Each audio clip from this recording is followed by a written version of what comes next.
الحمد لله رب العالمين نحمد الله ونستعينه ونستغفره ونتوب إليه ونعوذ بالله من شرور أنفسنا ومن سيئات أعمالنا فمن يهده الله فلا مضل له ومن يضلل فلا هادي له وأشهد أن لا إله إلا الله وحده لا شريك له وأشهد أن محمدا عبده ورسوله صلوات الله وسلامه عليه وعلى أهل بيته الطيبين الطاهرين وعلى أصحابه الكرام الغر الميامين العلماء الأبان وعلى التابعين لهم بإحسان إلى يوم الدين. يا أيها الذين آمنوا اتقوا الله حق تقاته ولا تموتن إلا وأنتم مسلمون. يا أيها الناس اتقوا ربكم الذي خلقكم من نفس واحدة وخلق منها زوجها وبث منهما رجالا كثيرا ونساء واتقوا الله الذي تساءلون به والأرحام إن الله كان عليكم رقيبا. يا أيها الذين آمنوا اتقوا الله وقولوا قولا سديدا يصلح لكم أعمالكم ويغفر لكم ذنوبكم ومن يطع الله ورسوله فقد فاز فوزا عظيما. أما بعد يقول الله عز وجل قائل في سورة الإسراء وجعلنا الليل والنهار آيتين فمحونا آية الليل وجعلنا آية النهار مبصرة لتبتغوا فضلا من ربكم ولتعلموا عدد السنين والحساب وكل شيء فصلناه تفصيلا وكل إنسان ألزمناه طائره في عنقه ونخرج له يوم القيامة كتابا يلقاه منشورا اقرأ كتابك كفى بنفسك اليوم عليك حسيبا من اهتدى فإنما يهتدي لنفسه ومن ضل فإنما يدل عليها ولا تزر وازرة وزر أخرى. Dans ce verset coranique, Alhamdulillah, Surat al-Isra, le très haut nous parle du temps, la succession de la nuit et du jour. Il dit, j'ai fait de la nuit et du jour deux signes. Et nous avons effacé le signe de la nuit, tandis que nous avons rendu visible le signe du jour. Cette alternance qu'Allah a assignée à la nuit et au jour a donné naissance au temps. Le calcul du temps est rendu possible grâce à cette alternance. Donc c'est un grand bienfait qu'Allah nous a accordé. Il dit afin que vous cherchiez le nombre des années et que vous ayez le calcul du temps. Donc ça nous sert quoi? C'est de connaître le temps. Et le temps, c'est la vie. Le temps, c'est la vie. Donc nous vagons dans nos quotidiens, chercher la subsistance. Nous pourrons vraiment organiser cela comme il faut quand on aura su vraiment comment calculer le temps. Et ça, c'est vraiment le calcul du temps. Et ce calcul du temps nous ne sommes pas profitables seulement au niveau de subsistance seulement, non. Il nous sert à une cause, à un autre objectif plus noble pour lequel Dieu nous a créés. C'est pour cela dans Surat al-Furqan, dit le très haut dit وَالَّذِي جَعَلَ اللَّيْلَ وَالنَّهَارَ خِلْفَةً لِمَنْ أَرَادَ أَنْ يَذَّكَّرَ أَوْ أَرَادَ شُكُورًا. C'est lui qui a assigné une alternance à la nuit et au jour pour quiconque veut y réfléchir, pour se montrer reconnaissant. Donc le temps nous sert quoi? Pour que nous puissions vraiment auto-évaluer, faire son propre bilan. Et ça c'est très important quotidiennement que à la tombée de la nuit, la personne évalue. Qu'est-ce que j'ai accompli aujourd'hui comme bonne œuvre? Et au point du jour, il se auto-évalue aussi. C'est pour cela que Dieu nous a donné ces grands bienfaits. Et dans l'au-delà, il n'y a pas d'épreuve, il n'y a pas du temps. Non. La nuit du soleil, nuit de la lune. Mais ici, on a ce temps. Pourquoi Dieu nous a donné? Pour que nous puissions vraiment se auto-évaluer. Et Dieu est très haut, il est au rendez-vous. Il est au rendez-vous. Le prophète sallallahu alayhi wa sallam il dit dans un hadith an Abi Hurairah radiyallahu anhu fima rawahu Muslim wa Ahmad inna Allaha yabsutu yadahu bil-layl liyatuba musii'u an-nahar wa yabsutu yadahu bin-nahar liyatuba musii'u al-layl hatta tatla'a ash-shams min maghribiha. Dieu tend sa main la nuit pour que se répand celui qui a péché pendant la journée. Pendant la journée. À la fin de la nuit, et Dieu il tend sa main pour celui qui a péché pendant la journée pour qu'il se répande. Il tend aussi sa main pendant la journée pour que celui qui a péché pendant la nuit se répande. et cela aussi longtemps que le soleil ne s'est pas levé de son coucher. Si longtemps. Cette miséricorde d'Allah, cette chance nous est accordée. C'est pour cela, un des savants religieux, c'est Ibn Mas'ud radiyallahu anhu, يقول ما ندمت على شيء ندمي على يوم غربت شمسه فنقص أجلي ولم يزد فيه عملي. Il dit, mon regret n'a jamais été grand comme le regret pour un jour, le jour où j'ai vu le soleil se coucher, qui annonce la diminution de la journée et aussi de mes jours, sans que cela ne soit en équivalent. Il y a une augmentation dans mes œuvres qui va avec ça, parce que c'est comme un asset. Le temps que Dieu nous a donné, c'est comme un asset. Donc, le temps que tu auras vécu sur cette terre, il faut en contrepartie que tu la dépenses dans quoi? Dans l'adoration d'Allah. Donc, Dieu nous a donné ce temps, alhamdulillah, afin que nous puissions vraiment se auto-évaluer avant qu'il soit trop tard. Et c'est très important de le faire. Chacun de nous ici qui est assis a cette chance. D'autres personnes ont rendu l'âme, ils n'ont plus cette chance. Donc chaque moment, chaque instant de notre vie est une grande chance pour nous de se repentir. Il faut le faire avant que ça soit trop tard. Et le temps, alhamdulillah, aujourd'hui nous allons parler, pour cette occasion, l'historique du calendrier musulman, de l'ère islamique. Comment il a été établi? Quelle est l'importance du calendrier musulman? En effet, c'est Khalifa Omar ibn al-Khattab radiyallahu anhu qui établit ça, le calendrier islamique, et a choisi que Hijra, l'année de Hijra du prophète sallallahu alayhi wa sallam, soit le début du calendrier musulman. Et cela, c'est que son gouverneur à Basra, à cette époque, Abu Musa al-Ash'ari, lui écrivit une lettre. Il dit: ô croyants, ô prince du croyant, nous avons reçu plusieurs de tes lettres qui ne sont pas datées. Et nous ne savons pas à quelle époque remontent tes ordres. Pour que nous le savions, il faudrait vraiment les dater. Il trouva que vraiment son gouverneur a raison. Aussitôt, il a rassemblé autour de lui des hommes instruits, ses sages conseillers, pour leur demander leur opinion. Plusieurs opinions furent avancées. Il y en a qui ont opté, qui ont suggéré qu'on prend la date de naissance du prophète sallallahu alayhi wa sallam comme le début de l'ère musulmane, le début du calendrier musulman. D'autres, le décès, la date du décès du prophète sallallahu alayhi wa sallam. D'autres ont indiqué la conquête, la date de la conquête de la Mecque. D'autres, l'année de la première révélation. Mais Omar, après avoir étudié longuement et réfléchi profondément sur ses opinions énoncées, il choisit Hijra, la date de Hijra du prophète sallallahu alayhi wa sallam, de la Mecque vers Médine, comme le début de l'ère islamique, comme le début du calendrier musulman. Pourquoi? Aucun autre événement dans l'existence du prophète sallallahu alayhi wa sallam ni une influence décisive sur la réussite, pour la réussite mondiale de la mission du prophète sallallahu alayhi wa sallam. Aucun autre événement, aucun autre. Hijra fit une ère nouvelle pour les musulmans, car il a permis la naissance de l'islam en tant qu'un mode de vie, qui complet, qui touche l'aspect de l'existence de l'être humain, tous les aspects de l'existence de l'être humain. Bien sûr, on trouvera que pour donner raison à ce que nous venons de dire, quand vous méditez les versets coraniques, vous trouverez que les versets coraniques ont été révélés à Médine, reflètent cette réalité. C'est à Médine qu'il y a eu des versets qui nous ordonnent à faire l'aumône, à faire le pèlerinage.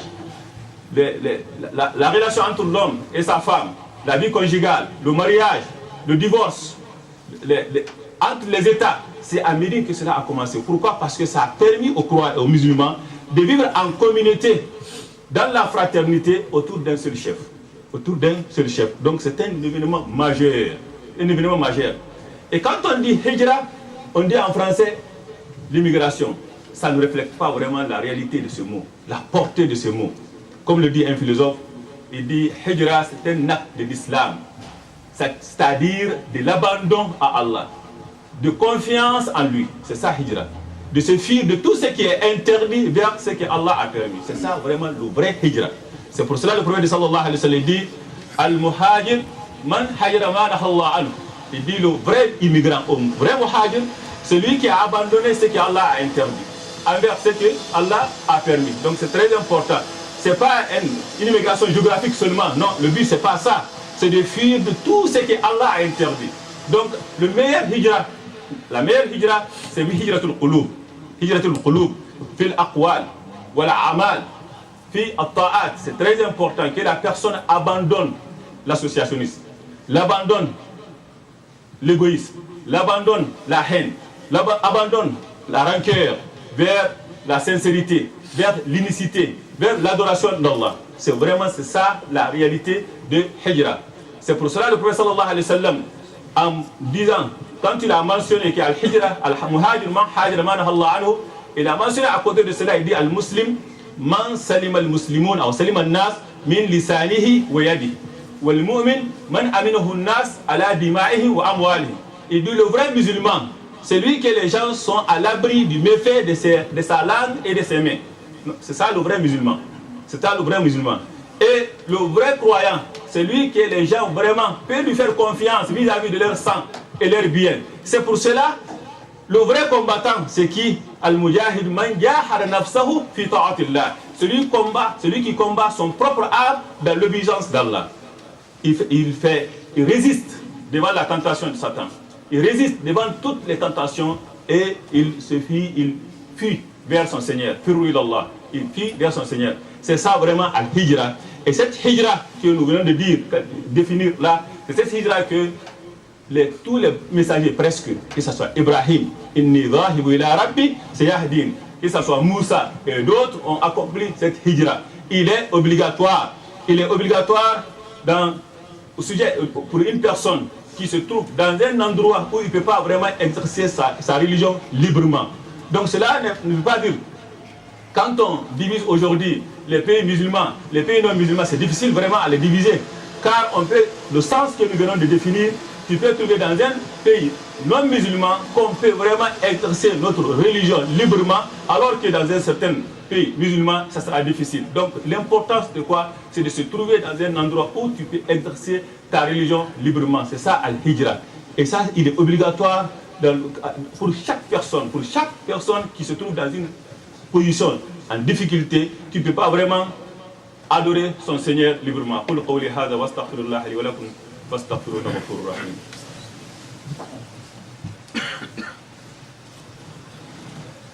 Alhamdulillah Rabbil Alamin, wassalatu wassalam ala al-mab'ous rahmatan lil alamin. Très chers frères et sœurs, le calendrier musulman ou l'ère islamique, il est important de le connaître, de l'étudier, de s'intéresser à ce calendrier, car il est lié aux emplois, certains de nos rites. Et ça c'est très important.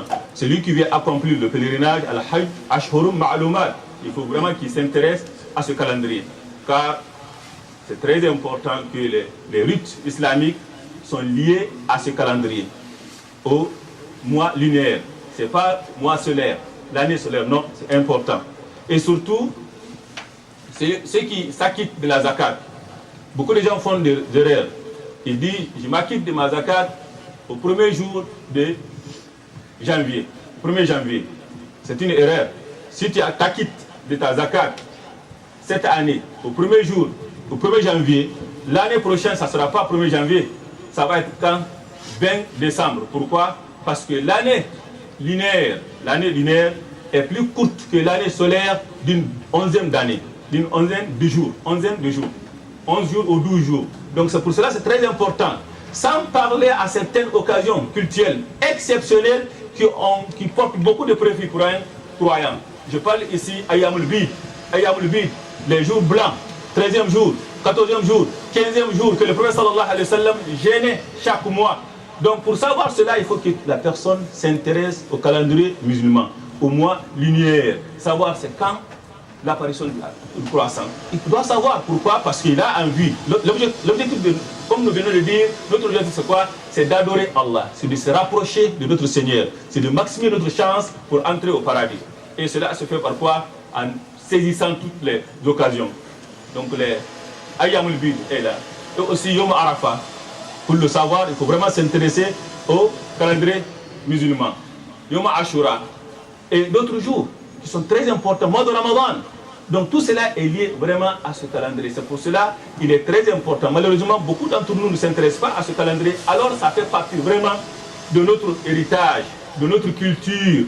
Quand tu regardes avant l'islam, les gens se repéraient dans le temps par rapport aux événements qui aura marqué leur communauté. Donc ça c'est très important. C'est pour cela qu'Omar ibn al-Khattab a choisi Al-Hijra. Pour être vraiment le point de départ de cette ère islamique, de ce calendrier musulman. Donc il est important d'apprendre à nos enfants le calendrier musulman et nous aussi de s'intéresser à ce calendrier, car ce n'est pas banal, ce n'est pas pour rien que Dieu nous a donné vraiment ce calendrier. Il est lié au beaucoup de nos rites, des occasions culturelles, et que c'est très important. Et alhamdulillah, ce mois est le premier mois linéaire, mois al-Muharram. Et les gens se demandent comment ça se fait que Omar ibn Khattab, en prenant Hijra comme point de départ, a choisi Muharram et il n'a pas choisi Rabiul Awwal. Car c'est durant Rabiul Awwal vraiment que s'effectua Al-Hijra. La Hijra s'effectua durant Rabiul Awwal. C'est parce que la décision fut prise durant Muharram. C'est à Muharram que le prophète sallallahu alayhi wa sallam a pris la décision d'émigrer. Donc ils ont pris alors la décision de prendre Muharram comme le premier mois du calendrier musulman. Donc c'est très important de s'intéresser à cet élément et d'apprendre à nos enfants. Ça fait partie de notre culture, ça fait partie aussi de notre richesse islamique qui est très important. Et Omar ibn al-Khattab, radiyallahu anhu, en optant pour la consultation, pour définir, pour prendre sa décision, est une bonne habitude de sa part. C'est l'une de ses bonnes habitudes qui n'est pas banale. Et c'est très important car lui-même il disait Ra'ul fard kal khaytu sahih. Il dit l'idée d'un individu c'est comme un fil fin, très facile à couper. Quand plusieurs opinions devient une corde solide. Et il est dit, de cette parole de sagesse, les gens, les savants religieux, ils disent ma khaba man istakhara wa ma nadima man istashar. Il dit ne perd pas celui qui demande conseil, celui qui cherche conseil, et ne regrette pas vraiment celui qui consulte.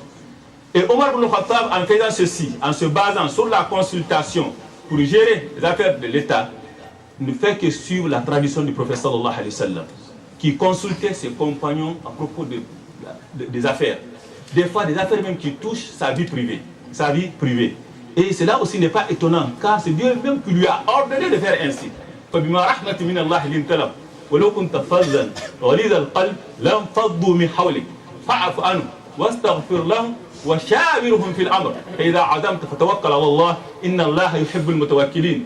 Quand vous regardez, vous méditez sur ce verset qui est dans Surat Al-Imran, dans les circonstances dans lesquelles il a été révélé, quand on sait ça, que Ghazwat Uhud, le prophète sallallahu alayhi wa sallam ordonna aux archers d'occuper leur position, en aucun cas de ne pas l'abandonner. Ils désobéirent le prophète sallallahu alayhi wa sallam et les conséquences furent très graves. Il y a eu beaucoup de morts. Dans cette situation pareille, un leader va dire vraiment, je ne vais jamais consulter ces gens-là, ils sont bons à rien. Non, l'ordre divin est révélé que par quelques miséricordes d'Allah, tu as été si doux envers eux. Si tu étais rude, au cœur dur, tu serais enfui de ton entourage. Pardonne-les et implore le pardon d'Allah pour eux et consulte-les à propos des affaires. Et Dieu le Très Haut, en parlant des Sahaba, وَالَّذِينَ اسْتَجَابُوا لِرَبِّهِمْ وَأَقَامُوا الصَّلَاةَ وَأَمْرُهُمْ شُورَى بَيْنَهُمْ وَمِمَّا رَزَقْنَاهُمْ يُنْفِقُونَ. C'est ainsi les musulmans. Donc il n'y a pas de place pour la dictature en islam, ni la tyrannie en islam. Non, le prophète sallallahu alayhi wa sallam recevait la révélation. C'est un prophète, recevait la révélation. Malgré tout cela, il consultait les hommes ordinaires, les sahaba, à propos des fois des sujets qui touchaient sa vie privée. Donc voici notre religion, alhamdulillah. Il est important de l'apprendre et de l'appliquer dans la vie quotidienne. Surtout le calendrier musulman, c'est pas banal. Il est important aujourd'hui de s'intéresser à ce calendrier et faire apprendre ça à nos enfants. ربنا تقبل منا انك انت السميع العليم وتب علينا يا مولانا التواب الرحيم. اللهم اهدنا فيما هديت وعافنا فيما عافيت وتولنا فيمن توليت وبارك لنا فيما اعطيت واصرف عنا السوء ما قضيت انك تقضي ولا يقضى عليك. اللهم لا يذل من هديت ولا يعز من عاديت بيدك الخير كله يا رب العالمين الراحمين اللهم اقسم لنا من خشيتك ما تحول به بيننا وبين معاصيك ومن طاعتك ما تبلغنا به جنتك من اليقين ما تحول به علينا مصائب الدنيا متئنا باسماعنا وازواجنا وذريتنا ابدا ما بقيتنا واجعله الوارث منا واجعل ثارنا على من ظلمنا اللهم اجعل ثارنا على من ظلمنا وانصرنا على ما عادانا يا رب الرحمن الراحمين اللهم لا سهل الا ما جعلته سهلا فاجعل امورنا كلها سهلا يا رب الرحمن الراحمين اللهم نسالك الفرج في امورنا يا رب الرحمن الراحمين اللهم نسالك الفرج في امورنا يا رب الرحمن الراحمين ربنا اتنا في الدنيا حسنه وفي الاخره حسنه وقنا عذاب النار ربنا لا تزغ قلوبنا بعد إذ هديتنا وهب لنا من لدنك رحمه انك انت الوهاب اللهم اشف مرضانا ومرضى المسلمين جميعا اللهم اشف مرضانا ومرضى المسلمين جميعا اللهم اشف مرضانا ومرضى المسلمين جميعا اللهم اغفر لموتانا وموتى المسلمين جميعا يا رب الرحمن الراحمين وارحمنا واغفر لنا اذا سرنا الى ما صاروا اليه. Donc on a aujourd'hui, alhamdulillah, nous voyons qu'on a beaucoup de personnes aujourd'hui, alhamdulillah, et aussi les visages sont très différents. Nous vous annonçons, alhamdulillah, c'est une bonne nouvelle, car nous encourageons ce genre d'actes, ce comportement d'œuvre, et qui est très important. Il y aura un mariage ici, Inch'Allah, pour nos jeunes, nos enfants, nos jeunes qui sont vraiment des jeunes et qui décident vraiment de se marier à la sunnah de Rasulullah sallallahu alayhi wa sallam. Et ça, c'est très important. Nous encourageons nos jeunes vraiment à se marier. Quand tu regardes dans Surat al-Furqan, que je viens de citer, il dit والذين لا يدعون مع الله إلها آخر ولا يقتلون النفس التي حرم الله إلا بالحق ولا يزنون. Les trois plus grands péchés, plus purs dans l'islam, c'est l'association. Tuer une vie innocente. Troisième, c'est la fornication. C'est la fornication. Voilà les trois éléments qu'Allah les a mis ensemble. Donc, c'est de se prévenir de la fornication, il faut vraiment se marier. C'est un acte noble, c'est très important, c'est la sunna du prophète sallallahu alayhi wa sallam. Donc, nous encourageons nos jeunes de se marier tôt, et c'est important pour grandir avec leurs enfants. Et ils sont vraiment l'avenir de demain. Donc, on ne veut pas se couper ou le nom même, je ne sais même pas comment le prononcer. Donc, il n'y a pas ça dans l'islam, vraiment. Et un homme et une femme, quand ils se voient, ils se rencontrent dans le respect. Quel est le respect? C'est le mariage. Il n'y a pas un élément plus respectueux que le mariage. Il fit la première institution de l'histoire de l'humanité entre Ève et Adam. Que Dieu bénisse les maris. Nos frères vont passer pour solliciter votre générosité pour la faire.